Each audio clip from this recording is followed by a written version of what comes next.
Christmas is a giant stumbling block that we have been warned about in the book of Revelation. Can I show you? Revelation 2, talking to the church of Pergamum. This is Yeshua speaking, red letters. But I have a few things against you, some of you who hold to the teaching of Bilam, who taught Balak to put a stumbling block before the sons of Israel. Do you know what that's about? Has your pastor ever told you? One would argue that this is the most famous Christmas tree in America. It's found in New York. It's found in New York. So New York has this very famous Christmas tree, and underneath is a statue of some kind. Let's check it out. Is that Jesus? Let me look. Is that Jesus? Jesus? Let's call this statue definitely not Jesus. That's the statue's name, not Jesus. Notice that not Jesus is on a mountaintop. There's a mountain under there. He's on a mountaintop. He has fire, and he's also surrounded by the zodiac. We'll leave those details for later. But for now, just notice that not Jesus, who's under the big Christmas tree in New York, is on a mountain, okay? That's the detail we need for this video. So again, the tree, the icon, the tree, the image that you're going to put up in your home, people are putting up in their homes, and then not Jesus, the statue is underneath, okay?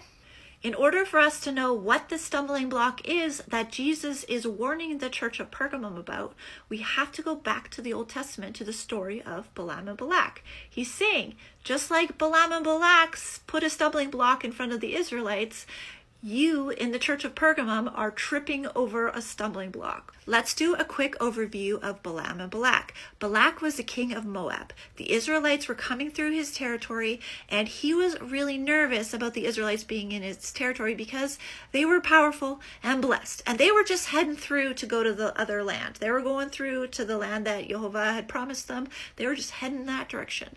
But Balak, the king of Moab, did not want the Israelites to come through. He was scared of them. And so he hired the prophet to the nations, Bilam. So Bilam was a prophet to the nations. He hired Bilam to curse the Israelites. So Bilam goes to God, and Bilam can hear God, even though he's a prophet to the nations. He can hear God, and he prays to God and says, Balak is hiring me to curse these people. Can I curse these people? And God's like, no, you can't curse these people. And Bilam pushed the issue, and he went to try to curse the people anyway. Then a donkey shows up. That's not the part of the story that I need to get into right now. So what happens after all of this? Bilam goes to curse the people, and he's not able to curse the people. When he speaks and he goes to speak curses, only blessings come out. Bilam worshipped a god, the god of Moab, which he worshipped on the top of Baal Peor, okay? So it was god of Peor, which is the mountain god. It was a type of mountain god. So we go and we put our hearts and minds to Mount Zion. This god was a different god that they were worshiping on the mountain or the high places. You see this theme throughout scripture. The people that are being led astray go to different high places to worship. Baal means Lord or Master, and Peor means opening, and this opening was on a mountain peak. That name of the mountain peak was called Peor, Baal Peor. I don't know about you, but when I look at not Jesus here, it looks like he's on a mountain peak, and he's the center of some sort of worship. Definitely a lot of attention being put around him. There's even trumpets depicting his arrival, but you're like, Jenny, nobody prays to this God, this not Jesus God.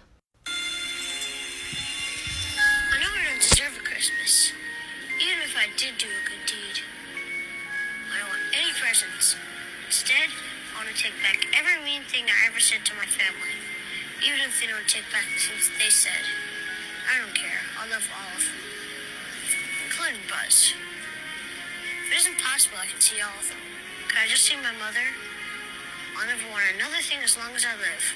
I just want my mother. I know I won't see her tonight, but promise me I can see her again. Sometime, anytime. Even if it's just once and only for a couple minutes. I just need to tell her I'm sorry.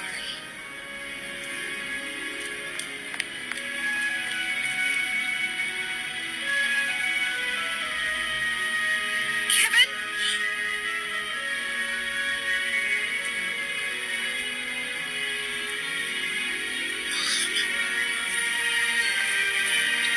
Wow, that was fast.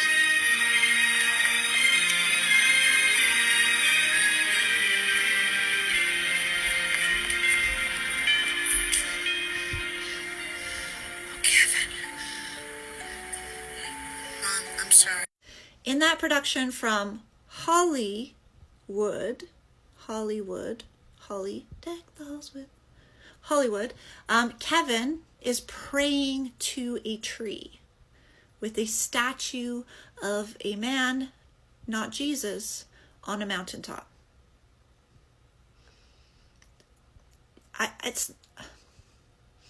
not trying to be legalistic. I'm trying to let you guys in on something that you need to know.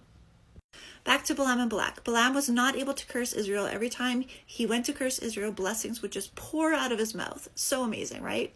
Yah is so good. He's not going to curse the people that are trying to walk with him, that are trying to do the right thing, okay? So what did Bilam instruct Balak to do? Bilam instructed Balak to seduce the Israelites into sin, because if you could get them sinning and doing things and doing idolatry, then they would be cursed. They would bring the curse upon themselves. So the only way for the enemy to curse a people that has already been blessed by the Most High God is to trick them into idolatry, into compromise. Now, compromise, I could go on for days about compromise, but compromise is also what got King David in trouble.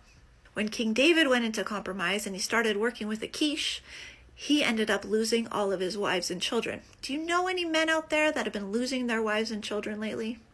That's what happens when the men go into compromise. The families are taken from them. And that leads us to Santa Claus, which I'll get into my next video. And it breaks my heart.